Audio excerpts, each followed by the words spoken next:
দাপুটে তৃণমূল নেতা দুলাল সরকারকে জানে শেষ করার ঘটনায় আরও দুই অভিযুক্তের হদিশ পেতে পুরস্কার ঘোষণা করল মালদা জেলা পুলিশ।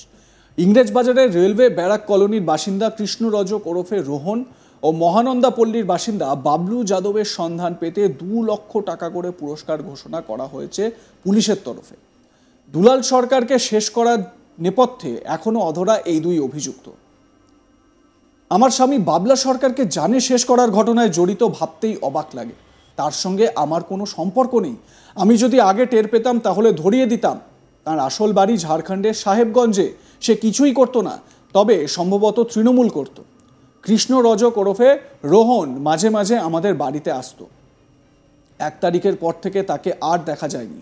পুলিশ 2 তারিখ আমাদের বাড়িতে এসেছিল। এই বিস্ফোরক দাবি তৃণমূল কাউন্সিলর দুলাল সরকারকে শেষ করার ঘটনায় অন্যতম অভিযুক্ত বাবলু যাদবের স্ত্রী সুচরিতা যাদবের।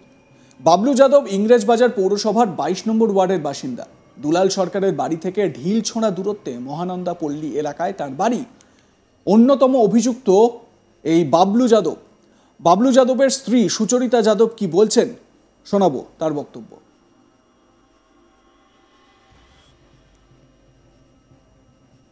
প্রথমত শুনে ভীষণ স্তম্ভিত। আর প্রায় 2-2.5 বছর ধরে আমরা এক বাড়িতে থাকলেও আমাদের কোনো সম্পর্ক নেই। আমার মেয়ে আর আমি সম্পূর্ণ আমার নিজের ইয়েতেই চলি। ওদের সঙ্গে জাস্ট বলতে পারেন যে বাড়িতে রাত্রে শুধু ঘুমাতে আসি, এটুকুটাই।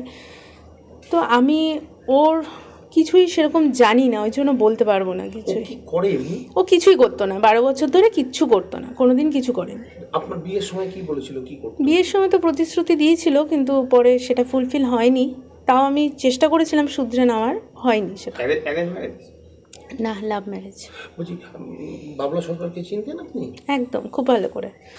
কিরকম লোক ছিলেন বাবলা? উনি ভীষণ ভালো মানুষ ছিলেন। উনি আমার মেয়ের স্কুলের ভর্তির সময় আমাকে প্রচুরভাবে হেল্প করেছেন। বলছি, এই বাবলু যাদব সে কি তৃণমূল করতো? আমি জানি না, হয়তো বা করতো, কারণ বেকার ছেলে তো। কি করতো আমি ঠিক বলতে পারবো না, কিন্তু বেশিরভাগ সময় আড্ডার জন্য বাইরে থাকতো। কি করতো আমি বলতে পারবো না। মিছিল মিটিংয়ে যেত এমনি? হয়তো বা যেত। সকাল থেকে রাত্রি কি গতিবিধি ওনার? ঘুম থেকে অনেক দেরি করে উঠতো, নিয়ে বাইরে বেরিয়ে যেত, আবার বাড়িতে আসতো, খেতে দিত, বেরিয়ে যেত, আবার রাত্রে আসতো, এরকমই। কবে থেকে বাড়িতে আসেন? 2 তারিখের পর থেকে? হ্যাঁ, 1 তারিখে মনে হয় দেখা গেছে লাস্ট। 1 তারিখ লাস্ট এসেছে। ফোনে কথা হয়েছিল? আপনি খোঁজ নেননি যে আসছে না এতদিন? আমার সঙ্গে ওরকম রিলেশনশিপ নেই যে আমি ফোন করে ওকে জিজ্ঞেস করবো কোথায় আছে বা কি করছে। ওর মতন থাকতো, আমি আমার মতন থাকতাম। আপনি কবে জানতে পারলেন যে ওই এইসবে এই ঘটনায় ইনভলভ হয়েছে? আমার বাড়িতে যেদিন পুলিশ আসে আমি সেদিনই জানতে পাই, এবং সেভাবে আমি কোঅপারেট করছি। পুলিশ কবে এসেছিল আপনার বাড়িতে? 2 তারিখ। এসে কি বললো পুলিশ? পুলিশ জিজ্ঞেস করছিল ওনার কথা। ওনার আসল বাড়ি কোথায়? বিহারে। বিহারে কোথায় সেটা তো আমি বলতে পারবো না এখন। এখানে কত বছর ধরে আপনারা আছেন? এখানে অনেক দিন হয়ে গেল। দুলাল সরকারের সঙ্গে কোনো রকম ঝগড়া বিবাদ ওনার? না, আমি ঠিক বলতে পারবো না। আমি যে বললাম আপনাদেরকে যে আমার সঙ্গে কোনো রকমই নেই, আমি জানিই না, বলতেই পারবো না। দুলাল সরকার, আমার অলরেডি ডিভোর্স কেস চলছে। দুলাল সরকারের আগে অন্য কোনো নেতার সাথে কোনো সম্পর্ক ছিল? জানি না, ঠিক বলতে পারবো না। দুলাল সরকারের সঙ্গে আপনাদের সম্পর্ক ভালো, মানে আপনার? আমার সঙ্গে সম্পর্ক খুব ভালো। এই খুনের সাথে যদি ইনভলভমেন্ট থাকে তাহলে কি চান? একদম, আমি নিজে ধরিয়ে দেবো ওকে।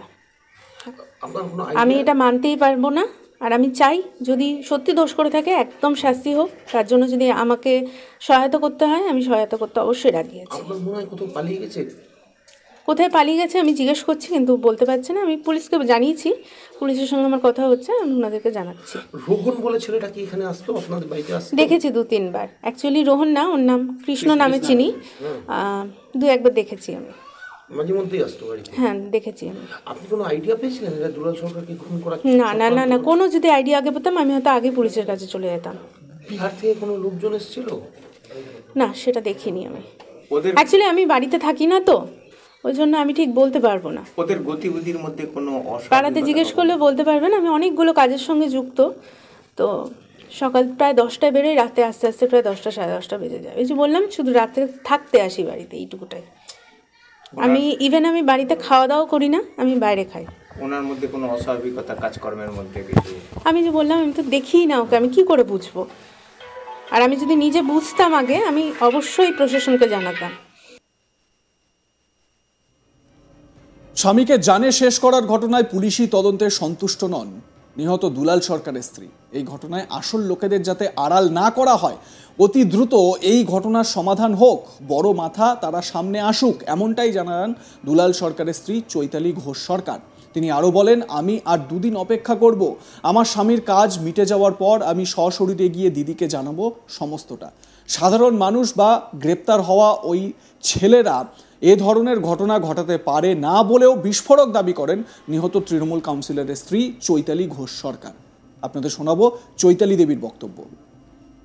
আমার তো কিছু বলার নেই, যা করবেন আমাদের প্রশাসন করবে, পুলিশ করবে, এবং আমার দলকে আমি আবেদন রেখেছি, তাদের ওপরে ছেড়ে দিয়েছি এই মুহূর্তে। আমি আগে তার কাজটা করে উঠি, তারপর বাকি জিনিস আমি বোঝার চেষ্টা করব। আমি শুধু শুনছি এর কথা, ওর কথা, তার কথা, কিন্তু আমার মনে হচ্ছে এদেরকে যেন শো করে আমার আসল লোক যে তাদেরকে যেন লুকিয়ে না রাখা হয় কোনো ভাবে, সেটা যেন দেখে পুলিশ, আর আপনারাও যেন দেখেন। আমি সেই আবেদন আপনাদের সবার কাছে রাখছি।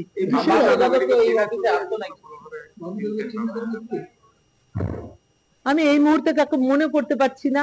অবশ্যই হয়তো আসতো, যদি এইখানকার লোক হয়, এই এলাকার লোক হয়, তার তো প্রয়োজনে আসতেই পারে, কিন্তু তার কি শত্রুতা, কে ওকে ব্যবহার করলো, আমি এই জিনিসগুলো বুঝে উঠতে পারছি না, আমি মেলাতে পারছি না। এখনো পর্যন্ত পুলিশের যা ভূমিকা দেখছেন তাতে আপনি কি সন্তুষ্ট? দেখুন, সন্তুষ্ট তো হওয়ার কথা নয়, আমি তো চাইছি অতি দ্রুত সমাধান হোক।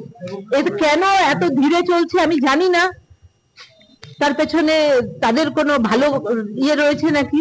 আমি আশা করব আমাকে 1-2 দিনের মধ্যে যে আসল দোষী তাকে বার করবে, কাউকে লুকানোর চেষ্টা কোনো প্রলোভনে, কোনো পাওয়ারের এতে যেন না করে। কারণ এটা খুব সত্য কথা, যেভাবে তাকে মেরেছে এটা খুব সাধারণ কথা নয় যে কোনো সাধারণ মানুষ বা কোনো ছেলেরা করেছে। যারা করেছে তারা তো অবশ্যই অপরাধী, কিন্তু যাদের মাথা থেকে এসে এই জিনিসটা হয়েছে তাদের ধরার আবেদন আমি রাখছি। আসল লোকগুলোকেও বার করুক, এদেরও ধরুক, এবং সাথে সাথে আসল যারা আছে তাদেরকেও বার করুক। একদিন পর না হলে আপনি কি জানাবেন, দিদিকে জানাবেন? আমি অবশ্যই আমার কাজ শেষ হলে আমি দিদির সাথে দেখা করতে যাব। দিদির কাছে আমার যা বক্তব্য আমি সেটা বলবো, আমি কি মনে করছি, আমার কি মনে হচ্ছে, আমি কি শুনতে পাচ্ছি, কি জানতে পারছি, আমি সমস্ত কিছু দিদিকে জানাবো।